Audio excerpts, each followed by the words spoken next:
White Fang by Jack London. This recording is property of audiobooks.tc. For more information or if you wish to volunteer, visit www.audiobooks.tc. Chapter 11.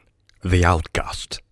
Lip Lip continued so to darken his days that White Fang became wickeder and more ferocious than it was his natural right to be. Savageness was a part of his makeup, but the savageness thus developed exceeded his makeup. He acquired a reputation for wickedness amongst the man-animals themselves.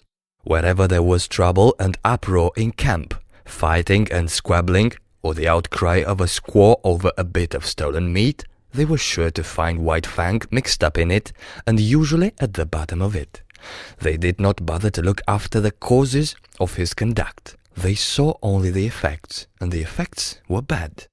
He was a sneak and a thief, a mischief maker, a fomenter of trouble, and irate squaws told him to his face, the while he eyed them alert and ready to dodge a quick-flung missile, that he was a wolf and worthless and bound to come to an evil end. He found himself an outcast in the midst of the populous camp. All the young dogs followed Lip Lip's lead. There was a difference between White Fang and them. Perhaps they sensed his wild wood breed, and instinctively felt for him the enmity that the domestic dog feels for the wolf. But be that as it may, they joined with Lip Lip in the persecution, and once declared against him, they found good reason to continue declared against him. One and all, from time to time, they felt his teeth, and to his credit, he gave more than he received. Many of them he could whip in a single fight, but single fight was denied him. The beginning of such a fight was a signal for all the young dogs in camp to come running and pitch upon him. Out of this back persecution he learned two important things: how to make care of himself in a mass fight against him, and how, on a single dog, to inflict the greatest amount of damage in the briefest space of time. To keep one's feet in the midst of the hostile mass meant life, and this he learned well. He became cat-like in his ability to stay on his feet. Even grown dogs might hurtle him backward or sideways with the impact of their heavy bodies, and backward or sideways he would go, in the air or sliding on the ground, but always with his legs under him and his feet downward to the Mother Earth. When dogs fight, they are usually preliminaries to the actual combat, snarling and bristling and stiff-legged struttings. But White Fang learned to omit these preliminaries. Delay meant the coming against him of all the young dogs. He must do his work quickly and get away. So he learned to give no warning of his intention. He rushed in and snapped and slashed on the instant, without notice, before his foe could prepare to meet him. Thus he learned how to inflict quick and severe damage. Also he learned the value of surprise. A dog, taken off its guard, its shoulder slashed open or its ear ripped before it knew what was happening, was a dog half-whipped. Furthermore, it was remarkably easy to overthrow a dog taken by surprise, while a dog, thus overthrown, invariably exposed for a moment the soft underside of its neck, the vulnerable point at which to strike for its life. White Fang knew this point. It was a knowledge bequeathed to him directly from the hunting generations of wolves. So it was that White Fang's method, when he took the offensive, was, first, to find a young dog alone, second, to surprise it and knock it off its feet, and third, to drive in his teeth at the soft throat. Being but partly grown, his jaws had not yet become large enough nor strong enough to make his throat attack deadly. But many a young dog went around camp with a lacerated throat in token of White Fang's intention, and one day, catching one of his enemies alone on the edge of the woods, he managed, by repeatedly overthrowing him and attacking the throat, to cut the great vein and let out the life. There had been a great roar that night. He had been observed. The news had been carried to the dead dog's master. The squaws remembered all the instances of the stolen meat, and Grey Beaver was beset by many angry voices. But he resolutely held the door of his teepee, inside which he had placed the culprit, and refused to permit the vengeance for which his tribal people clamored. White Fang became hated by man and dog. During this period of his development, he never knew a moment's security. The tooth of every dog was against him, the hand of every man. He was greeted with snarls by his kind, with curses and stones by his gods. He lived tensely. He was always keyed up, alert for attack, wary of being attacked, with an eye for sudden and unexpected missiles, prepared to act precipitately and coolly, to leap in with a flash of teeth, or to leap away with a menacing snarl. As for snarling, he could snarl more terrible than any dog, young or old, in camp. The intent of the snarl is to warn or frighten, and judgment is required to know when it should be used. White Fang knew how to make it and when to make it. Into his snarl, he incorporated all that was vicious, malignant, and horrible. With nose serrated by continuous spasms, hair bristling in recurrent waves, tongue whipping out like a red snake and whipping back again, ears flattened down, eyes gleaming hatred, lips wrinkled back, and fangs exposed and dripping, he could compel a pause on the part of almost any assailant. A temporary pause, when taken off his guard, gave him the vital moment in which to think and determine his action. But often a pause so gained lengthened out until it evolved into a complete cessation from the attack. And before more than one of the grown dogs, White Fang's snarl enabled him to beat an honorable retreat. An outcast himself from the pack of the part-grown dogs, his sanguinary methods and remarkable efficiency made the pack pay for its persecution of him. Not permitted himself to run with the pack, the curious state of affairs obtained that no member of the pack could run outside the pack. White Fang would not permit it. What of his bushwalking and waylaying tactics, the young dogs were afraid to run by themselves. With the exception of Lip Lip, they were compelled to bunch together for mutual protection against the terrible enemy they had made.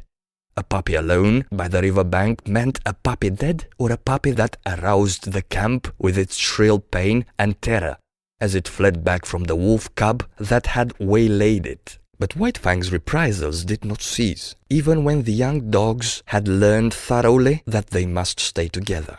He attacked them when he caught them alone, and they attacked him when they were bunched. The sight of him was sufficient to start them rushing after him, at which times his swiftness usually carried him into safety. But woe the dog that outran his fellows in such pursuit. White Fang had learned to turn suddenly upon the pursuer that was ahead of the pack and thoroughly to rip him up before the pack could arrive. This occurred with great frequency, for once in full cry, the dogs were prone to forget themselves in the excitement of the chase, while White Fang never forgot himself. Stealing backward glances as he ran, he was always ready to whirl around and down the overzealous pursuer that outran his fellows. Young dogs are bound to play, and out of the exigencies of the situation, they realized their play in this mimic warfare. Thus it was that the hunt of White Fang became their chief game, a deadly game, withal, and at all times a serious game. He, on the other hand, being the fastest-footed, was unafraid to venture anywhere. During the period that he waited vainly for his mother to come back, he led the pack many a wild chase through the adjacent woods. But the pack invariably lost him. Its noise and outcry warned him of its presence, while he ran alone, velvet-footed, silently, a moving shadow among the trees after the manner of his father and mother before him. Further, he was more directly connected with the wild than they, and he knew more of its secrets and stratagems. A favorite trick of his was to lose his trail in running water and then lie quietly in a nearby thicket while their baffled cries arose around him. Hated by his kind and by mankind, indomitable, perpetually warred upon and himself waging perpetual war, his development was rapid and one-sided. This was no soil for kindliness and affection to blossom in. Of such things he had not the faintest glimmering. The code he learned was to obey the strong and to oppress the weak. Grey Beaver was a god and strong. Therefore White Fang obeyed him. But the dog younger or smaller than himself was weak, a thing to be destroyed. His development was in the direction of power. In order to face the constant danger of hurt and even of destruction, His predatory and protective faculties were unduly developed. He became quicker of movement than the other dogs, swifter of foot, craftier, deadlier, more lithe, more lean with iron-like muscle and sinew, more enduring, more cruel, more ferocious and more intelligent. He had to become all these things, else he would not have held his own nor survived the hostile environment in which he found himself. The end of Chapter 11. White Fang by Jack London. This recording is property of audiobooks.tc. For more information or if you wish to volunteer, visit www.audiobooks.tc. Chapter 12. The Trail of the Gods. In the fall of the year, when the days were shortening and the bite of the frost was coming into the air, White Fang got his chance for liberty. For several days there had been a great hubbub in the village. The summer camp was being dismantled, and the tribe, bag and baggage, was preparing to go off to the fall hunting. White Fang watched it all with eager eyes, and when the teepees began to come down and the canoes were loading at the bank, he understood. Already the canoes were departing, and some had disappeared down the river. Quite deliberately, he determined to stay behind. He waited his opportunity to slink out of camp to the woods. Here, in the running stream, where ice was beginning to form, he hid his trail. Then he crawled into the heart of a dense thicket and waited. The time passed by, and he slept intermittently for hours. Then he was aroused by Grey Beaver's voice calling him by name. There were other voices. White Fang could hear Grey Beaver's squaw taking part in the search, and Mitsa, who was Grey Beaver's son. White Fang trembled with fear, and though the impulse came to crawl out of his hiding place, he resisted it. After a time, the voices died away, and some time after that he crept out to enjoy the success of his undertaking. Darkness was coming on, and for a while he played about among the trees, pleasuring his freedom. Then, and quite suddenly, he became aware of loneliness. He sat down to consider, listening to the silence of the forest and perturbed by it. That nothing moved nor sounded seemed ominous. He felt the lurking of danger, unseen and unguessed. He was suspicious of the looming bulks of the trees and of the dark shadows that might conceal all manner of perilous things. Then it was cold. Here was no warm side of a teepee against which to snuggle. The frost was in his feet, and he kept lifting first one forefoot and then the other. He curved his bushy trail around to cover them, and at the same time he saw a vision. There was nothing strange about it. Upon his inward side was impressed a succession of memory pictures. He saw the camp again, the teepees, and the blaze of the fires. He heard the shrill voices of the women, the gruff basses of the men, and the snarling of the dogs. He was hungry, and he remembered pieces of meat and fish that had been thrown him. Here was no meat, nothing but a threatening and inedible silence. His bondage had softened him. Irresponsibility had weakened him. He had forgotten how to shift for himself. The night yawned about him. His senses, accustomed to the hum and bustle of the camp, used to the continuous impact of sights and sounds, were now left idle. There was nothing to do, nothing to see nor hear. They strained to catch some interruption of the silence and immobility of nature. They were appalled by inaction and by the feel of something terrible impending. He gave a great start of fright. A colossal and formless something was rushing across the field of his vision. It was a tree shadow flung by the moon, from whose face the clouds had been brushed away. Reassured, he whimpered softly. Then he suppressed the whimper for fear that it might attract the attention of the lurking dangers. A tree, contracting in the cool of the night, made a loud noise. It was directly above him. He yelped in his fright. A panic seized him, and he ran madly toward the village. He knew an overpowering desire for the protection and companionship of men. In his nostrils was the smell of the camp smoke. In his ears the camp sounds and cries were ringing loud. He passed out of the forest and into the moonlight open, where were no shadows nor darkness. But no village greeted his eyes. He had forgotten. the village had gone away. His wild flight ceased abruptly. There was no place to which to flee. He slank forwardly through the deserted camp, smelling the rubbish heaps and the discarded rags and tags of the gods. He would have been glad for the rattle of the stones about him, flanked by an angry squaw, glad for the hand of Grey Beaver descending upon him in wrath, while he would have welcomed with delight Lip Lip and the whole snarling, cowardly pack. He came to where Grey Beaver's teepee had stood. In the center of the space it had occupied, he sat down. He pointed his nose at the moon. His throat was afflicted with rigid spasms. His mouth opened, and in a heartbroken cry bubbled up his loneliness and fear, his grief for Kiche, all his past sorrows and miseries, as well as his apprehension of sufferings and dangers to come. It was the long wolf howl, full-throated and mournful, the first howl he had ever uttered. The coming of daylight dispelled his fears, but increased his loneliness. The naked earth, which so shortly before had been so populous, thrust his loneliness more forcibly upon him. It did not take him long to make up his mind. He plunged into the forest and followed the river bank down the stream. All day he ran. He did not rest. He seemed made to run on forever. His iron-like body ignored fatigue, and even after fatigue came his heritage of endurance, braced him to endless endeavor and enabled him to drive his complaining body onward.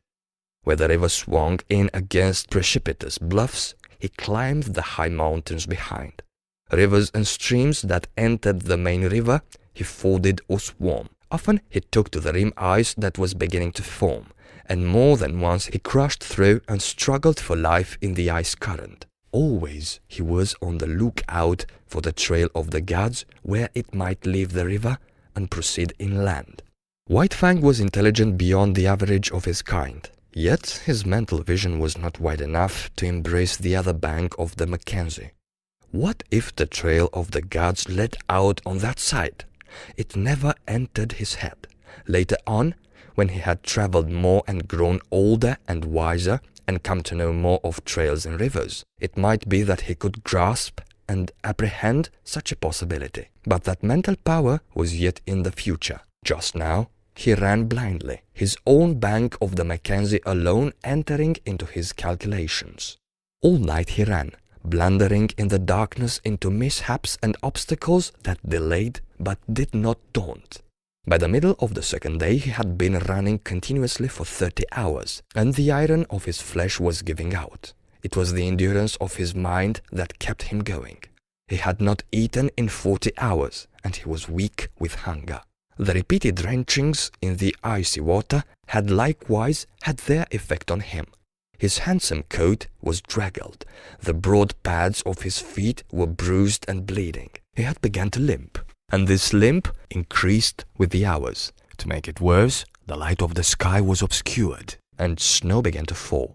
A raw, moist melting, clinging snow, slippery underfoot, that hid him from the landscape he traversed, and that covered over the inequalities of the ground so that the way of his feet was more difficult and painful. Grey Beaver had intended camping that night on the far bank of the Mackenzie, for it was in that direction that the hunting lay. But on the near bank, shortly before dark, a moose, coming down to drink, had been espied by Klukuch, who was Grey Beaver's squaw. Now, had not the moose come down to drink, had not Mitzach been steering out of the course because of the snow, had not Klukuch sighted the moose, and had not Grey Beaver killed it with a lucky shot from his rifle, all subsequent things would have happened differently. Grey Beaver would not have camped on the near side of the Mackenzie, and White Fang would have passed by and gone on, either to die or to find his way to his wild brothers and become one of them, a wolf to the end of his days. Night had fallen. The snow was flying more thickly, and White Fang, whimpering softly to himself as he stumbled and limped along, came upon a fresh trail in the snow. So fresh was it that he knew it immediately for what it was. Willing with eagerness, he followed back from the river bank and in among the trees. The camp sounds came to his ears. He saw the blaze of the fire, Klukuk cooking, and Grey Beaver squatting on his hams and munching a chunk of raw tallow. There was fresh meat in camp. White Fang expected a beating. He crouched and bristled a little at the thought of it. Then he went forward again. He feared and disliked the beating he knew to be waiting for him. But he knew further that the comfort of the fire would be his, the protection of the gods, the companionship of the dogs, the last a companionship of enmity, but nonetheless a companionship and satisfying to his gregarious needs. He came cringing and crawling into the firelight. Grey Beaver saw him and stopped munching his tallow. White Fang crawled slowly, cringing and groveling in the abjectness of his abasement and submission. He crawled straight toward Grey Beaver, every inch of his progress becoming slower and more painful. At last he lay at the master's feet, into whose possession he now surrendered himself, voluntarily, body and soul. Of his own choice he came in to sit by man's fire and to be ruled by him. White Fang trembled, waiting for the punishment to fall upon him. There was a movement of the hand above him. He cringed involuntarily under the expected blow. It did not fall. He stole a glance upward. Grey Beaver was breaking the lump of tallow in half. Grey Beaver was offering him one piece of the tallow. Very gently and somewhat suspiciously, he first smelled the tallow and then proceeded to eat it. Grey Beaver ordered meat to be brought to him and guarded him from the other dogs while he ate. After that, grateful and content, White Fang lay at Grey Beaver's feet, gazing at the fire that warmed him, blinking and dozing, secure in the knowledge that the morrow would find him not wandering forlorn through bleak forest stretches, but in the camp of the man-animals, with the gods to whom he had given himself and upon whom he was now dependent. The end of Chapter 12. White Fang by Jack London. This recording is property of audiobooks.tc. For more information or if you wish to volunteer, visit www.audiobooks.tc. Chapter 13. The Covenant. When December was well along, Grey Beaver went on a journey up the Mackenzie. Mitsaw and Klukuk went with him. On sled he drove himself, drawn by dogs he has traded for or borrowed. A second and smaller sled was driven by Mitsaw, and to this was harnessed a team of puppies. It was more of a toy affair than anything else, yet it was the delight of Mitsaw, who felt that he was beginning to do a man's work in the world. Also, he was learning to drive dogs and to train dogs, while the puppies themselves were being broken into the harness. Furthermore, the sled was of some service, for it carried nearly 200 pounds of outfit and food. White Fang had seen the camp dogs toiling in the harness, so that he did not resent overmuch the first placing of the harness upon himself. About his neck was put a moss-stuffed collar, which was connected by two pulling traces to a strap that passed around his chest and over his back. It was to this that was fastened the long rope by which he pulled at the sled. There were 7 puppies in the team.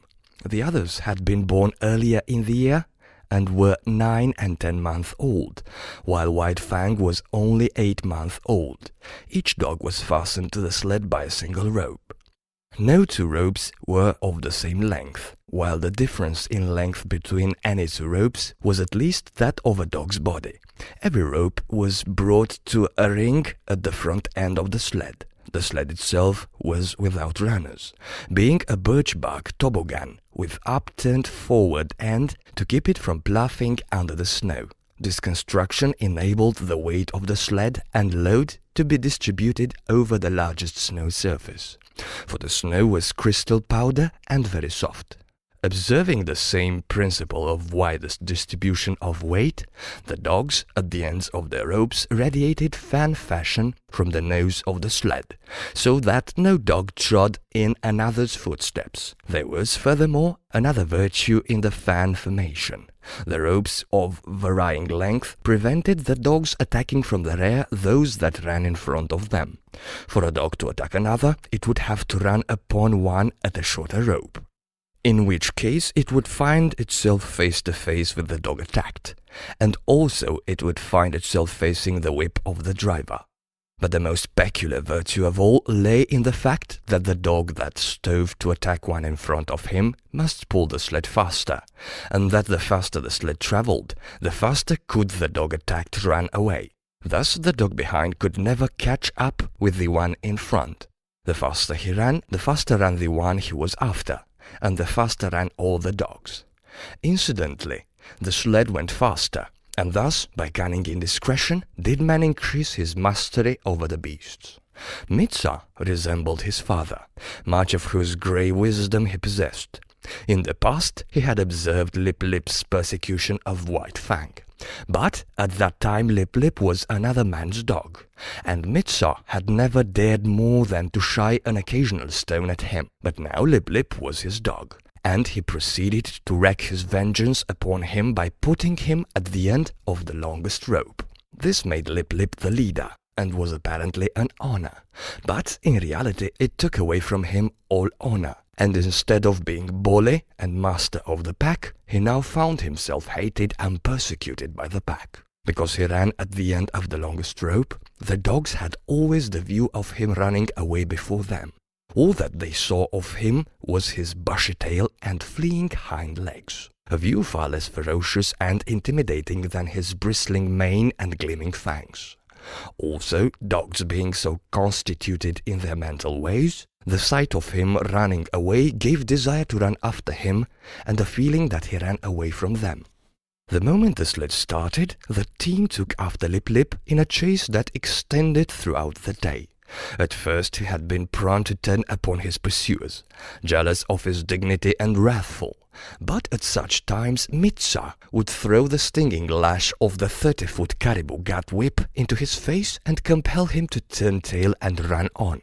Lip Lip might face the pack, but he could not face that whip, and all that was left to do was to keep his long rope taut and his flanks ahead of the teeth of his mates. But a still greater cunning lurked in the recesses of the Indian mind.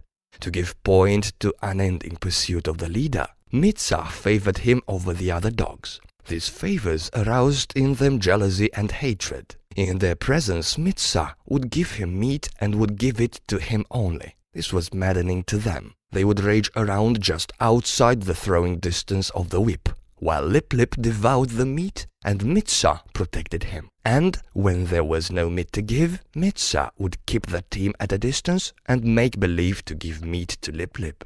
White Fang took kindly to the work. He had travelled a greater distance than the other dogs in the yielding of himself to the rule of the gods, and he had learned more thoroughly the futility of opposing their will. In addition, the persecution he had suffered from the pack had made the pack less to him in the scheme of things, and man more. He had not learned to be dependent on his kind for companionship. Besides, Kiche was well-nigh forgotten, and the chief outlet of expression that remained to him was in the allegiance he tendered the gods he had accepted as masters. So he worked hard, learned discipline, and was obedient. Faithfulness and willingness characterized his toil. These are essential traits of the wolf and the wild dog when they have become domesticated, and these traits White Fang possessed in unusual measure. A companionship did exist between White Fang and the other dogs, but it was one of warfare and enmity. He had never learned to play with them. He knew only how to fight, and fight with them he did, returning to them 100-fold the snaps and slashes they had given him in the days when Lip Lip was leader of the pack. But Lip Lip was no longer leader, except when he fled away before his mates at the end of his rope, the sled bounding along behind. In camp he kept close to Mitsa or Grey Beaver or Klukuch. He did not dare venture away from the gods, for now the fangs of all dogs were against him, and he tasted to the dregs the persecution that had been White Fang's. With the overthrow of Lip Lip, White Fang could have become leader of the pack. But he was too morose and solitary for that. He merely thrashed his teammates. Otherwise, he ignored them. They got out of his way when he came along. Nor did the boldest of them ever dare to rob him of his meat. On the contrary, they devoured their own meat hurriedly, for fear he would take it away from them. White Fang knew the law well, to oppress the weak and obey the strong. He ate his share of meat as rapidly as he could. And then, woe the dog that had not yet finished. A snare and a flash of fangs, and that dog would wail his indignation to the uncomforting stars while White Fang finished his portion for him. Every little while, however, one dog or another would flame up in revolt and be promptly subdued. Thus White Fang was kept in training. He was jealous of the isolation in which he kept himself in the midst of the pack, and he fought often to maintain it. But such fights were of brief duration. He was too quick for the others. They were slashed open and bleeding before they knew what had happened, were whipped almost before they had begun to fight. As rigid as the sled discipline of the gods was the discipline maintained by White Fang amongst his fellows. He never allowed them to latitude. He compelled them to an unremitting respect for him. They might do as they pleased amongst themselves. That was no concern of his, but it was his concern that they leave him alone in his isolation, get out of his way when he elected to walk among them, and at all times acknowledge his mastery over them. A hint of stiff-leggedness of their part, a lifted lip or a bristle of hair, and he would be upon them, merciless and cruel, swiftly convincing them of the error of their way. He was a monstrous tyrant. His mastery was rigid as steel. He oppressed the weak with a vengeance. Not for nothing he had been exposed to the pitiless struggle for life in the days of his cubhood, when his mother and he, alone and unaided, held their own and survived in the ferocious environment of the wild. And not for nothing had he learned to walk softly when superior strength went by. He oppressed the weak, but he respected the strong. And in the course of the long journey with Grey Beaver, he walked softly indeed amongst the full-grown dogs in the camps of the strange man-animals they encountered. The month passed by. Still continued the journey of Grey Beaver. White Fang's strength was developed by the long hours on the trail and the steady toil at the sled. And it would have seemed that his mental development was well nigh complete. He had come to know quite thoroughly the world in which he lived. His outlook was bleak and materialistic. The world as he saw it was a fierce and brutal world, a world without warmth, a world in which caresses and affection and the bright sweetness of the spirit did not exist. He had no affection for Grey Beaver. True, he was a god, but a most savage god. White Fang was glad to acknowledge his lordship. But it was a lordship based upon superior intelligence and brute strength. There was something in the fiber of White Fang's being that made this lordship a thing to be desired. Else he would not have come back from the wild when he did to tender his allegiance. There were deeps in his nature which had never been sounded. A kind word, a caressing touch of the hand on the part of Grey Beaver might have sounded these deeps. But Grey Beaver did not caress nor speak kind words. It was not his way. His primacy was savage, and savagely he ruled, administrating justice with a cub, punishing transgression with the pain of a blow, and rewarding merit not by kindness, but by withholding a blow. So White Fang knew nothing of the heaven a man's hand might contain for him. Besides, he did not like the hands of the man-animals. He was suspicious of them. It was true that they sometimes gave meat, but more often they gave hurt. Hands were things to keep away from. They hurled stones, wielded sticks and clubs and whips, administrated slaps and clouts, and, when they touched him, were cunning to hurt with pinch and twist and wrench. In strange villages he had encountered the hands of the children, and learned that they were cruel to hurt. Also, he had once nearly had an eye poked out by a toddling papoose. From these experiences he became suspicious of all children. He could not tolerate them. When they came near with their ominous hands, he got up. It was in a village at Great Slave Lake that, in the course of resenting the evil of the hands of the man-animals, he began to modify the law that he had learned from Grey Beaver. namely that the unpardonable crime was to bite one of the gods. In this village, after the custom of all dogs in all villages, White Fang went foraging for food. A boy was chopping frozen moose meat with an axe, and the chips were flying in the snow. White Fang, sliding by in quest of meat, stopped and began to eat the chips. He observed the boy lay down the axe and take up a stout club. White Fang sprang clear, just in time to escape the descending blow. The boy pursued him, and he, a stranger in the village, fled between two teepees to find himself cornered against a high earth bank. There was no escape for White Fang. The only way out was between the two teepees, and this boy guarded. Holding the club prepared to strike, he drew in on his cornered quarry. White Fang was furious. He faced the boy, bristling and snarling, his sense of justice outraged. He knew the law of forage. All the wastage of meat, such as the frozen chips, belonged to the dog that found it. He had done no wrong, broken no law, yet here was this boy preparing to give him a beating. White Fang scarcely knew what happened. He did it in a surge of rage, and he did it so quickly that the boy did not know either. All the boy knew was that he had in some unaccountable way been overturned into the snow, and that his club hand had been ripped wide open by White Fang's teeth. But White Fang knew that he had broken the law of the gods. He had driven his teeth into the sacred flesh of one of them, and could expect nothing but a most terrible punishment. He fled away to Grey Beaver, behind whose protecting legs he crouched when the bitten boy and the boy's family came, demanding vengeance. But they went away with vengeance unsatisfied. Grey Beaver defended White Fang. So did Mitsa and Klukuch. White Fang, listening to the wordy war and watching the angry gestures, knew that his act was justified. And so it came that he learned there were gods and gods. There were his gods, and there were other gods, and between them there was a difference. Justice or injustice, it was all the same. He must take all things from the hands of his own gods. But he was not compelled to take injustice from the other gods. It was his privilege to resent it with his teeth, and this also was a law of the gods.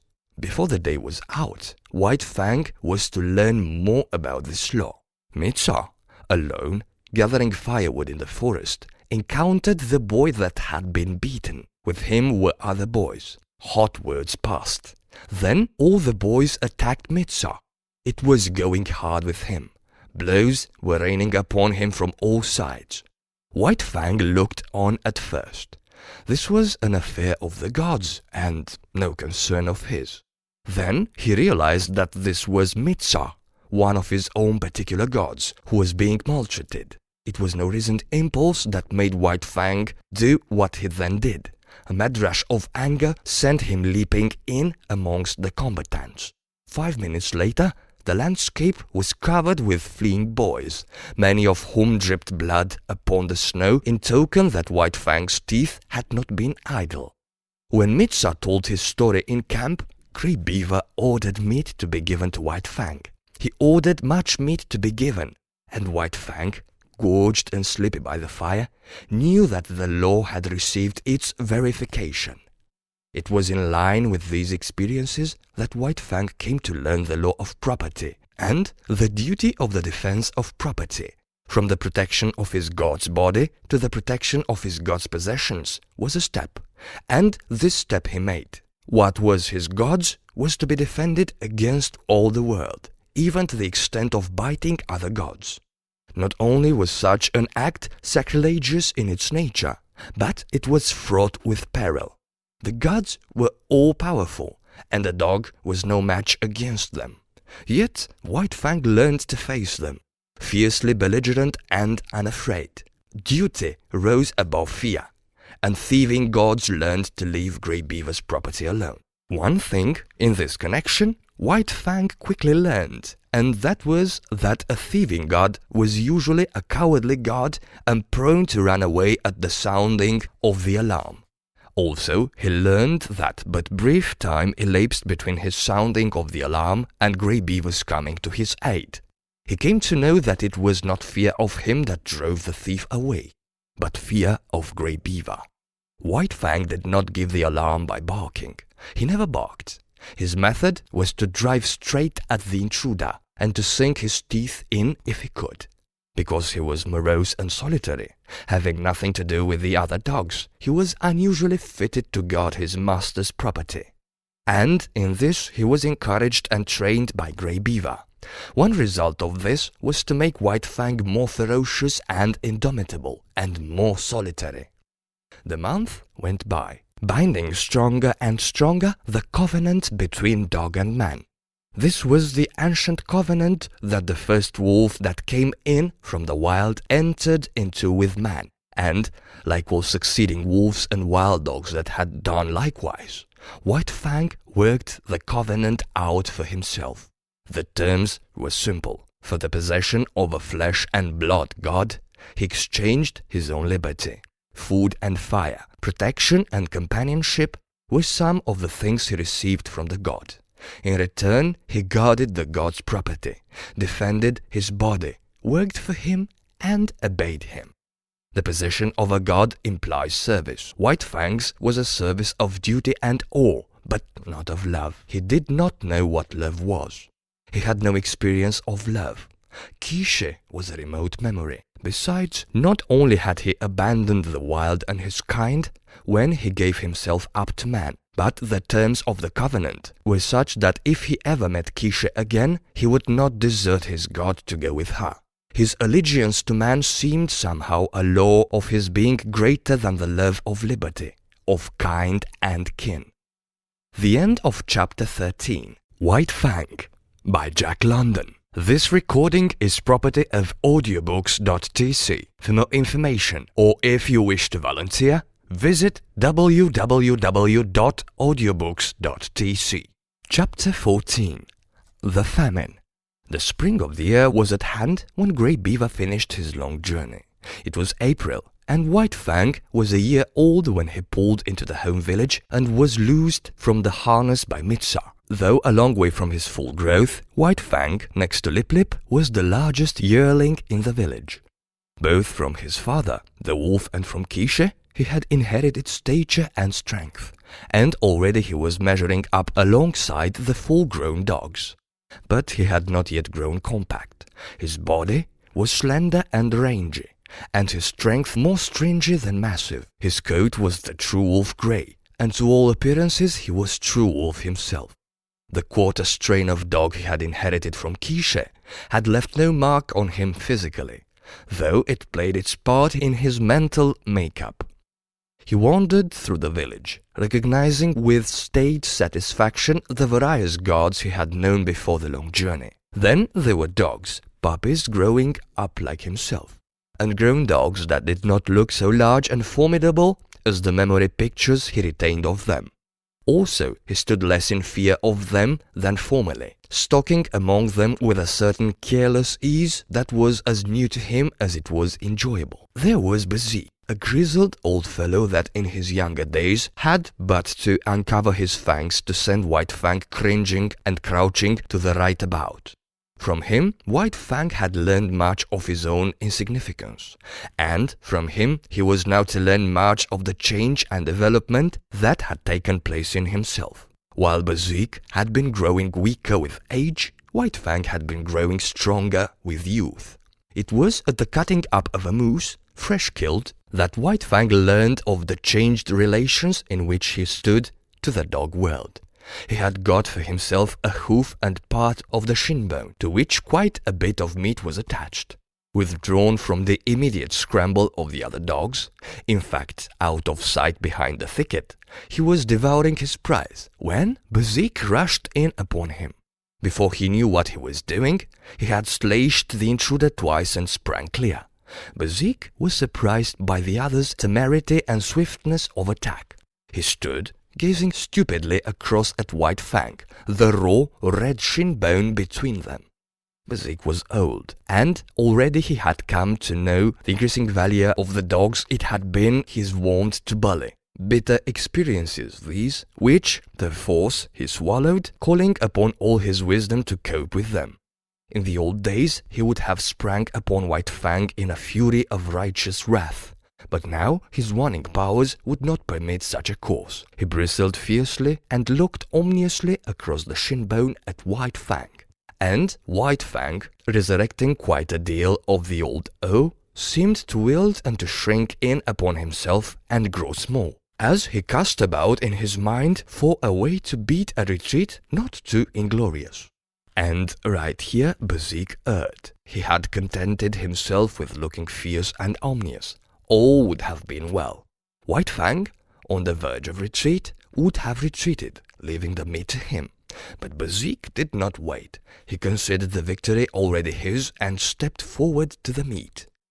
As he bent his head carelessly to smell it, White Fang bristled slightly.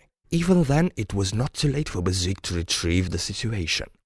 Had he merely stood over the meat, head up and glowering, White Fang would ultimately have slunk away. But the fresh meat was strong in Bezique's nostrils, and greed urged him to take a bite of it. This was too much for White Fang. Fresh upon his month of mastery over his own teammates, it was beyond his self-control to stand idly by while another devoured the meat that belonged to him. He struck, after his custom, without warning. With the first slash, Bezique's side ear was ripped into ribbons. He was astounded at the suddenness of it, but more things, and most grievous ones, were happening with equal suddenness. He was knocked off his feet. His throat was bitten. While he was struggling to his feet, the young dog sank teeth twice into his shoulder. The swiftness of it was bewildering. He made a futile rush at White Fang, clipping the empty air with an outraged snap. The next moment his nose was laid open and he was staggering backward away from the meat. The situation was now reversed. White Fang stood over the shin bone, bristling and menacing, while Bezique stood a little way off, preparing to retreat. He dared not risk a fight with this young lightning flash, and again he knew, and more bitterly, the enfeeblement of oncoming age. His attempt to maintain his dignity was heroic, calmly turning his back upon young dog and shinbone, as though both were beneath his notice and unworthy of consideration. He stalked grandly away, nor, until well out of sight, did he stop to lick his bleeding wounds. The effect on White Fang was to give him a greater faith in himself, and a greater pride. He walked less softly among the grown dogs. His attitude toward them was less compromising. Not that he went out of his way looking for trouble. Far from it. But upon his way he demanded consideration. He stood upon his right to go his way unmolested, and to give trail to no dog. He had to be taken into account. That was all. He was no longer to be disregarded and ignored, as was the lot of puppies that were his teammates. They got out of the way, gave trail to the grown dogs, and gave up meat to them under compulsion. But White Fang, uncompassionable, solitary, morose, scarcely looking to right or left, redoubtable, forbidding of aspect, remote and alien, was accepted as an equal by his puzzled elders. They quickly learned to leave him alone, neither venturing hostile acts nor making overtures of friendliness. If they left him alone, he left them alone, a state of affairs that they found, after a few encounters, to be preeminently desirable. In midsummer, White Fang had an experience. Trotting along in his silent way to investigate a new teepee which had been erected on the edge of the village while he was away with the hunters after moose, he came full upon Kiche. He paused and looked at her. He remembered her vaguely. But he remembered her, and that was more than could be said for her. She lifted her lip at him in the old snare of menace, and his memory became clear. His forgotten cubhood, all that was associated with that familiar snare, rushed back to him. Before he had known the gods, she had been to him the centerpin of the universe. The old familiar feelings of that time came back upon him, surged up within him. He bounded toward her joyously, and she met him with shrewd fangs that laid his cheek open to the bone. He did not understand. He backed away, bewildered and puzzled. But it was not Kiche's fault. Her wolf mother was not made to remember her cubs of a year or so before. So she did not remember White Fang. He was a strange animal, an intruder, and her present litter of puppies gave her the right to resent such intrusion. One of the puppies sprawled up to White Fang. They were half-brothers, only they did not know it. White Fang sniffed the puppy curiously, whereupon Kiche rushed upon him, gashing his face a second time. He backed further away. All the old memories and associations died down again and passed into the grave from which they had been resurrected. He looked at Kiche licking her puppy and stopping now and then to snarl at him. She was without value to him. He had learned to get along without her. Her meaning was forgotten. There was no place for her in his scheme of things, as there was no place for him in hers. He was still standing, stupid and bewildered. The memories forgotten, wondering what it was all about, when Kiche attacked him a third time, intent on driving him away altogether from the vicinity. And White Fang allowed himself to be driven away. This was a female of his kind, and it was a law of his kind that the males must not fight the females. He did not know anything about this law, for it was no generalization of the mind, not as something acquired by experience in the world. He knew it as a secret prompting, as an urge of instinct, of the same instinct that made him howl at the moon and stars of nights, and that made him fear death and the unknown. The month went by. White Fang grew stronger, heavier and more compact, while his character was developing along the lines laid down by his heredity and his environment. His heredity was a live stuff that may be likened to clay. It possessed many possibilities, was capable of being molded into many different forms. Environment served to model the clay, to give it a particular form. Thus, had White Fang never come into the fires of man, the world would have molded him into a true wolf.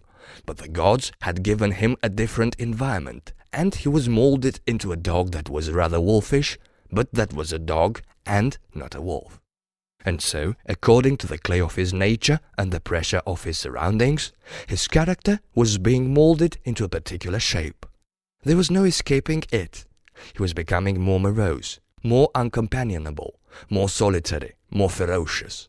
While the dogs were learning more and more that it was better to be at peace with him than at war, and Grey Beaver was coming to prize him more greatly with the passage of each year, of each day. White Fang seemed to sum up strength in all his qualities, nevertheless suffered from one besetting weakness. He could not stand being laughed at. The laughter of men was a hateful thing. They might laugh among themselves about anything they pleased except himself, and he did not mind. But the moment laughter was turned upon him, he would fly into a most terrible rage. Grave, dignified, somber, a laugh made him frantic to ridiculousness. It so outraged him and upset him that for hours he would behave like a demon. And woe to the dog that at such times ran full of him. He knew the law too well to take it out on Grey Beaver. Behind Grey Beaver were a club and a godhead. But behind the dog there was nothing but space, and into this space they fled when White Fang came on the scene, made mad by laughter. In the third year of his life there came a great famine to the Mackenzie Indians.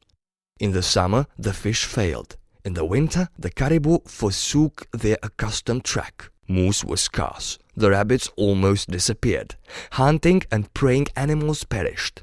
Denied their usual food supply, weakened by hunger, they fell upon and devoured one another. Only the strong survived. White Fang's gods were also hunting animals.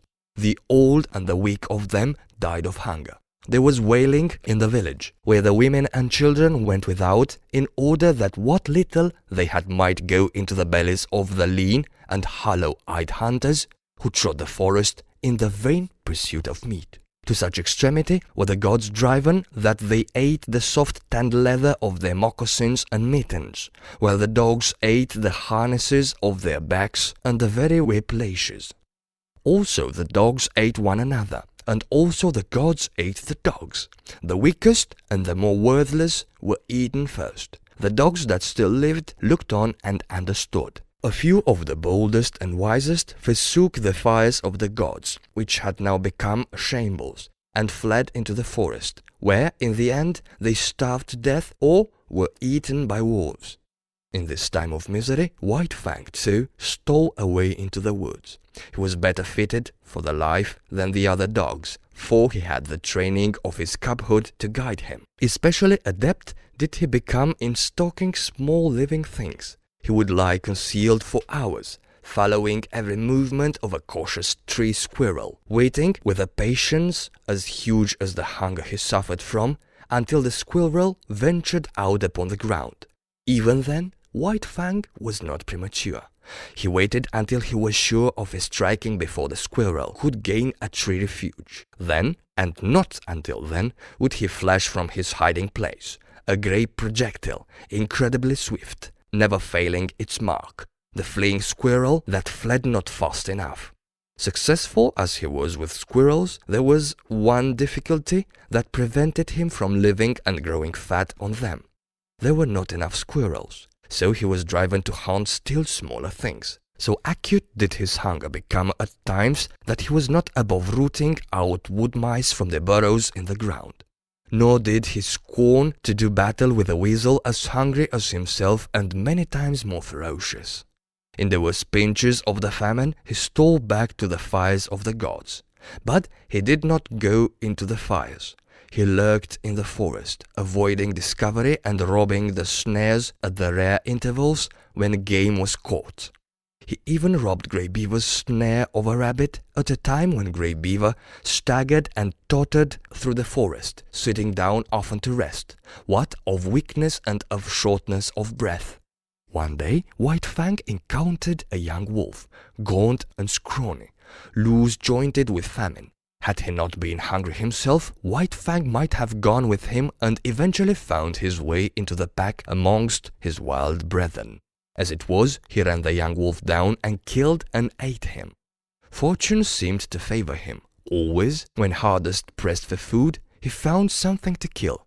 Again, when he was weak, it was his luck that none of the larger preying animals chanced upon him. Thus, he was strong from the 2 days eating a lynx had afforded him, when the hungry wolf pack ran full tilt upon him. It was a long, cruel chase, but he was better nourished than they, and in the end outran them. And not only did he outrun them, but circling widely back on his track, he gathered in one of his exhausted pursuers. After that he left that part of the country and journeyed over the valley wherein he had been born. Here, in the old lair, he encountered Kiche. Up to her old tricks, she too had fled the inhospitable fires of the gods and gone back to her old refugee to give birth to her young. Of this litter, but one remained alive when White Fang came upon the scene, and this one was not destined to live long. Young life had little chance in such a famine. Kiche's greeting of her grown son was anything but affectionate, but White Fang did not mind. He had outgrown his mother. So he turned tail philosophically and trotted on up the stream. At the forks he took the turning to the left, where he found the lair of the lynx with whom his mother and he had fought long before. Here, in the abandoned lair, he settled down and rested for a day. During the early summer, in the last days of the famine, he met Lip Lip, who had likewise taken to the woods, where he had eked out a miserable existence.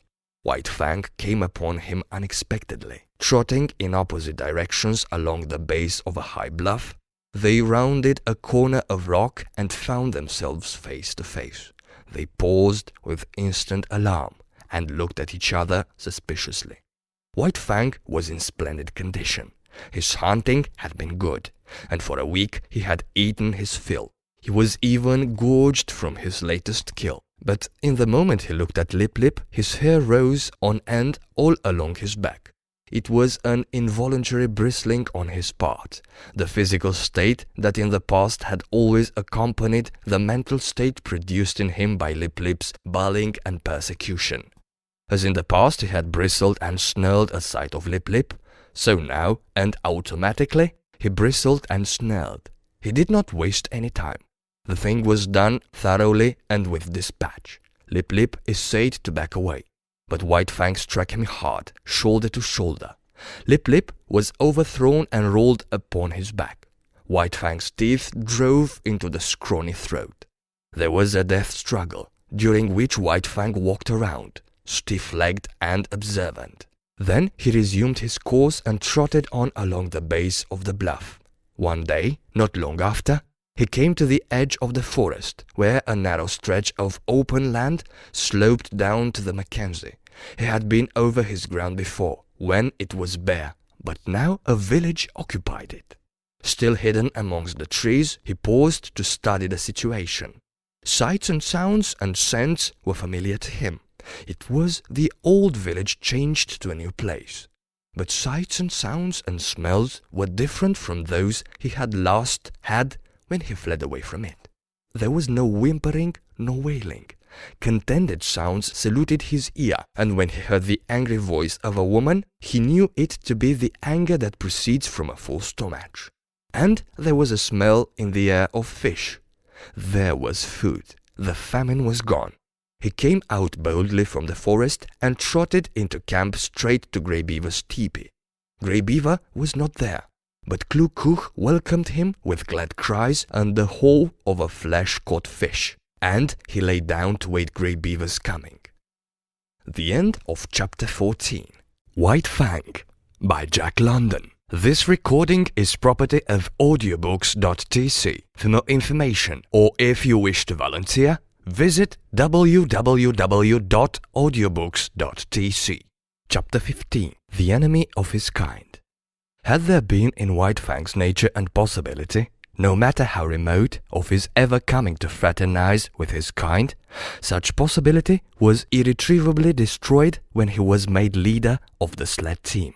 For now the dogs hated him for the extra meat bestowed upon him by Mitsa, hated him for all the real and fancied favors he received, hated him for that he fled always to the head of the team, his waving brush of tail and his perpetually retreating hindquarters forever maddening their eyes. And White Fang just as bitterly hated them back. Being sled leader was anything but gratifying to him. To be compelled to run away before the yelling pack, every dog of which, for 3 years, he had thrashed and mastered, was almost more than he could endure. But endure it he must, or perish, and the life that was in him had no desire to perish. The moment Mitsa gave his order for the start, that moment the whole team, with eager, savage cries, sprang forward at White Fang. There was no defense for him. If he turned upon them, Mitsa would throw the stinging lash of the whip into his face. Only remained to him to run away. He could not encounter that howling horde with his tail and hindquarters. There were scarcely fit weapons with which to meet the many merciless fangs. So ran away he did, violating his own nature and pride with every leap he made, and leaping all day long. One cannot violate the promptings of one's nature without having that nature recoil upon itself. Such a recoil is like that of a hair, made to grow out from the body, turning unnaturally upon the direction of its growth and growing into the body, a rankling, festering thing of hurt. And so with White Fang, every urge of his being impelled him to spring upon the pack that cried at his heels, but it was the will of the gods that this should not be. And behind the will, to enforce it, was the whip of Caribou Gut with its biting 30-foot lash. So White Fang could only eat his heart in bitterness and develop a hatred and a malice commensurate with the ferocity and indomitability of his nature. If ever a creature was the enemy of its kind, White Fang was that creature. He asked no quarter, gave none. He was continually marred and scarred by the teeth of the pack, and as continually he left his own marks upon the pack. Unlike most leaders, who, when camp was made and the dogs were unhitched, huddled near to the gods for protection, White Fang disdained such protection. He walked boldly about the camp, inflicting punishment in the night for what he had suffered in the day. In the time before he was made leader of the team, the pack had learned to get out of his way, but now it was different. Excited by the day-long pursuit of him, swayed subconsciously by the insistent iteration on their brains of the sight of him fleeing away, mastered by the feeling of mastery enjoyed all day, The dogs could not bring themselves to give way to him. When he appeared amongst them, there was always a squabble. His progress was marked by snarl and snap and growl.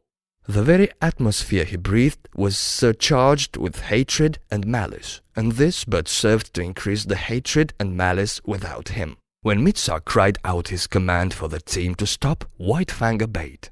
At first, this caused trouble for the other dogs.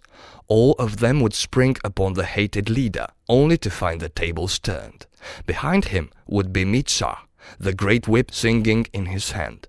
So the dogs came to understand that when the team stopped by order, White Fang was to be let alone. But when White Fang stopped without orders, then it was allowed them to spring upon him and destroy him if they could. After several experiences, White Fang never stopped without orders. He learned quickly. It was in his nature of things that he must learn quickly, if he were to survive the unusual severe conditions under which life was vouchsafed him. But the dogs could never learn the lesson to leave him alone in camp. Each day, pursuing him and crying defiance at him, the lesson of the previous night was erased, and that night would have to be learned over again, to be as immediately forgotten. Besides, there was a greater consistence in their dislike of him. They sensed between themselves and him a difference of kind, cause sufficient in itself for hostility. Like him, they were domesticated wolves, but they had been domesticated for generations. Much of the wild had been lost, so that to them the wild was the unknown, the terrible, the ever menacing and ever warring. But to him, in appearance and actions and impulse, still clung the wild. He symbolized it, was its personification, so that when they showed their teeth to him, they were defending themselves against the powers of destruction that lurked in the shadows of the forest and in the dark beyond the campfire. But there was one lesson the dog did learn, and that was to keep together. White Fang was too terrible for any of them to face single-handed. They met him with a mass formation, otherwise he would have killed them, one by one in a night. As it was, he never had a chance to kill them. He might roll a dog off its feet, but the pack would be upon him before he could follow up and deliver the deadly throat stroke. At the first hint of conflict, the whole team drew together and faced him. The dogs had quarrels among themselves. But these were forgotten when trouble was brewing with White Fang. On the other hand, try as they would, they could not kill White Fang. He was too quick for them, too formidable, too wise. He avoided tight places and always backed out of them when they bade fair to surround him. While, as for getting him off his feet, there was no dog among them capable of doing the trick. His feet clung to the earth with the same tenacity that he clung to life. For that matter, life and footing were synonymous in this unending warfare with the pack, and none knew it better than White Fang. So he became the enemy of his kind, domesticated wolves that they were, softened by the fires of man, weakened in the sheltering shadow of man's strength. White Fang was bitter and implacable. The clay of him was so molded. He declared a vendetta against all dogs, and so terribly did he live his vendetta that Grey Beaver, fierce savage himself, could not but marvel at White Fang's ferocity. Never, he swore, had there been the like of this animal, and the Indians in strange villages swore likewise when they considered the tale of his killings amongst their dogs. When White Fang was nearly 5 years old, Grey Beaver took him on another great journey, and long remembered was the havoc he worked amongst the dogs of the many villages along the Mackenzie, across the Rockies, and down the Porcupine to the Yukon. He reveled in the vengeance he wreaked upon his kind. They were ordinary, unsuspecting dogs. They were not prepared for his swiftness and directness, for his attack without warning. They did not know him for what he was, a lightning flash of slaughter. They bristled up to him, stiff-legged and challenging, while he, wasting no time on elaborate preliminaries, snapping into action like a steel spring, was at their throats and destroying them before they knew what was happening and while they were yet in the throes of surprise. He became an adept at fighting. He economized. He never wasted his strength. Never tussled. He was in too quickly for that, and if he missed, was out again too quickly. The dislike of the wolf for close quarters was his to an unusual degree. He could not endure a prolonged contact with another body. It smacked of danger. It made him frantic.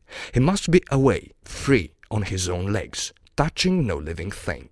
It was the wild still clinging to him, asserting itself through him. This feeling had been accentuated by the Ishmaelite life he had led from his puppyhood. Danger lurked in contacts. It was the trap, ever the trap, the fear of it lurking deep in the life of him, woven into the fiber of him. In consequence, the strange dogs he encountered had no chance against him. He eluded their fangs. He got them, or got away, himself untouched in either event. In the natural course of things, there were exceptions to this.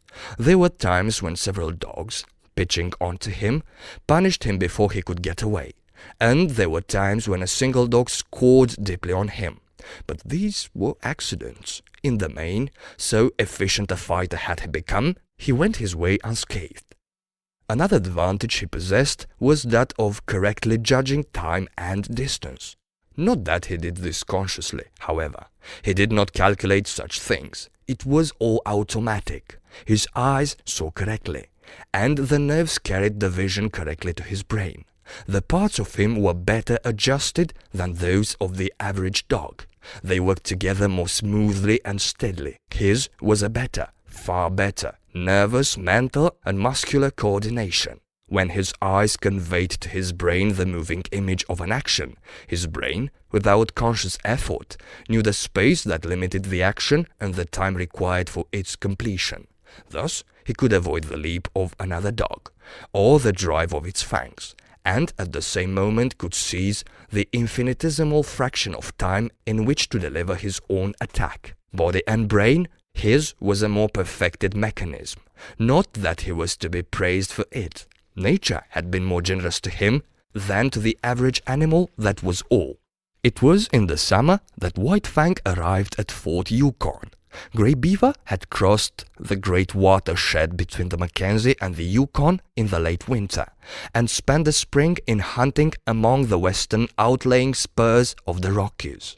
Then, after the breakup of the ice on the Porcupine, he had built a canoe and paddled down that stream to where it effected its junction with the Yukon just under the Arctic Circle. Here stood the old Hudson Bay Company fort, and here were many Indians, much food, and unprecedented excitement. It was the summer of 1898, and thousands of gold hunters were going up the Yukon to Dawson and the Klondike. Still hundreds of miles from the goal, nevertheless, many of them had been for a year, and the least any of them had traveled to get that far was 5,000 miles, while some had come from the other side of the world. Here, Grey Beaver stopped. A whisper of the gold rush had reached his ears, and he had come with several bales of furs, and another of gossoon mittens and moccasins. He would not have ventured so long a trip had he not expected generous profits. But what he had expected was nothing to what he realized. His wildest dream had not exceeded 100% profit. He made 1,000%.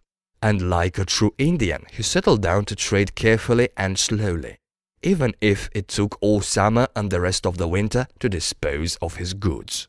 It was at Fort Yukon that White Fang saw his first white man.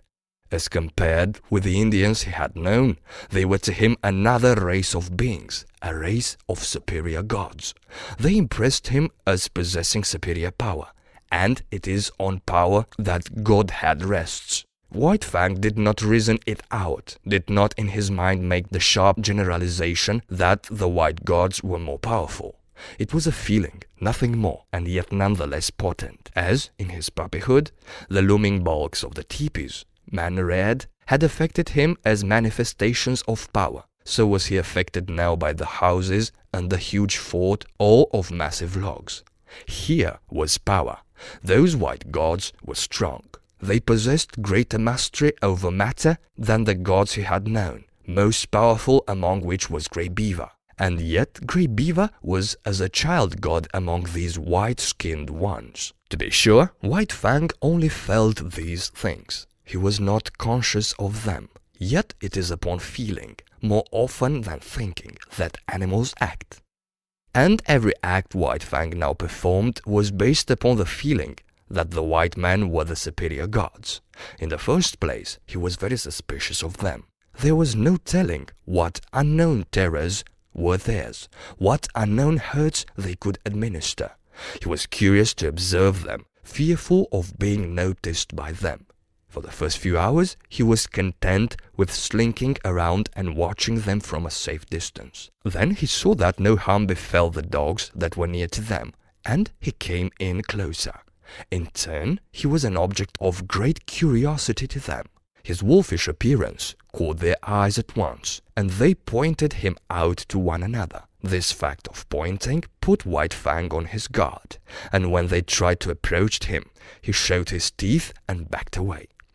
Not one succeeded in laying a hand on him, and it was well that they did not. White Fang soon learned that very few of these gods, not more than a dozen, lived at this place. Every 2 or 3 days a streamer, another and colossal manifestation of power, came into the bank and stopped for several hours. The white man came from off these streamers and went away on them again. There seemed untold numbers of these white men.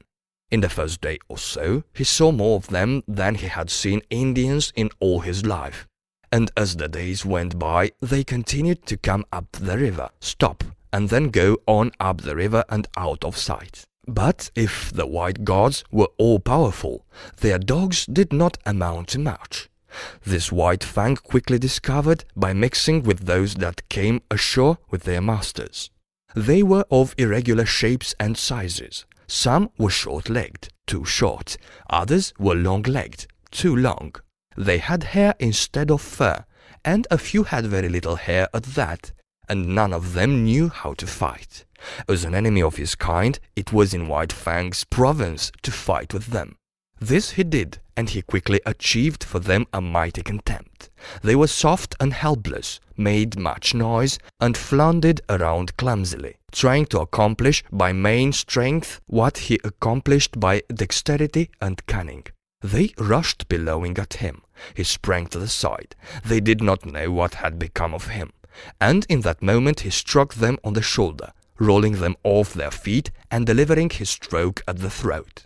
Sometimes this stroke was successful, and the stricken dog rolled in the dirt, to be pounced upon and torn to pieces by the pack of Indian dogs that waited. White Fang was wise. He had long since learned that the gods were made angry when their dogs were killed. The white men were no exception to this, so he was content when he had overthrown and slashed wide the throat of one of their dogs, to drop back and let the pack go in and do the cruel finishing work. It was then that the white men rushed in, visiting their wrath heavily on the pack, while White Fang went free.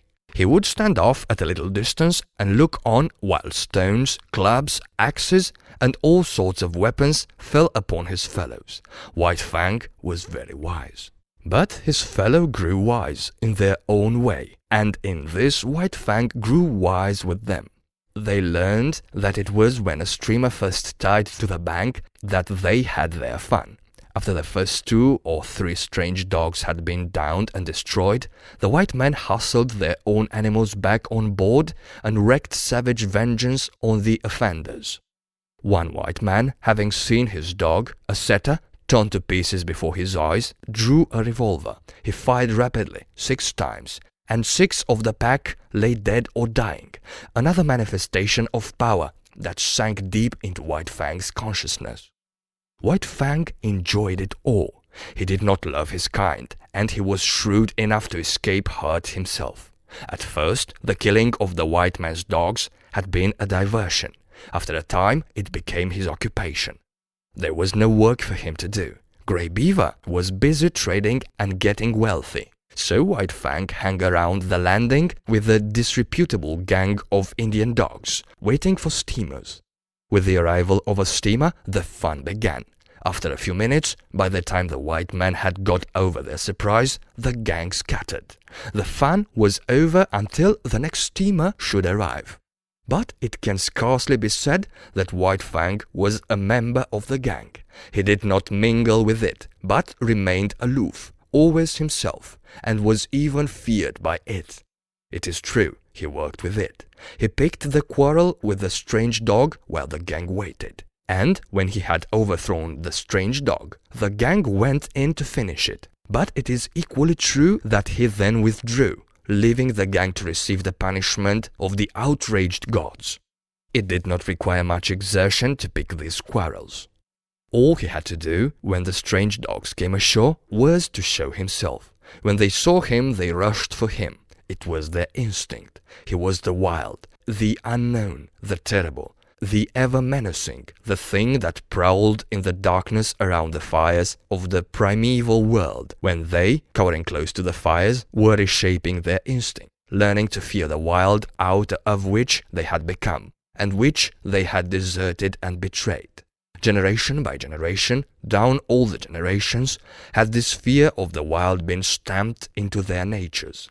For centuries the wild had stood for terror and destruction, and during all this time free license had been theirs from their masters to kill the things of the wild.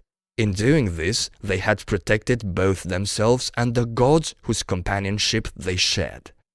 And so fresh from the soft southern world, these dogs, trotting down the gangplank and out upon the Yukon shore, had but to see White Fang to experience the irresistible impulse to rush upon him and destroy him. They might be town-reared dogs, but the instinctive fear of the wild was theirs just the same. Not alone with their own eyes did they see the wolfish creature in the clear light of the day standing before them.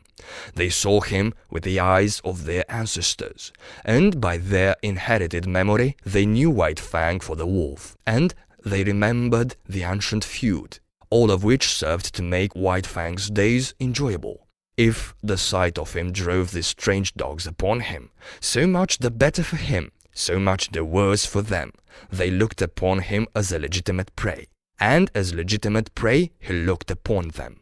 Not for nothing had he first seen the light of day in a lonely lair and fought his first fights with the ptarmigan, the weasel, and the lynx. And not for nothing had his puppyhood been made bitter by the persecution of Lip Lip and the whole puppy pack. It might have been otherwise, and he would then have been otherwise. Had Lip Lip not existed, he would have passed his puppyhood with the other puppies and grown up more dog-like and with more liking for dogs. Had Grey Beaver possessed the plummet of affection and love, he might have sounded the deeps of White Fang's nature and brought up to the surface all manner of kindly qualities. But these things had not been so. The clay of White Fang had been molded until he became what he was, morose and lonely, unloving and ferocious, the enemy of all his kind. The end of chapter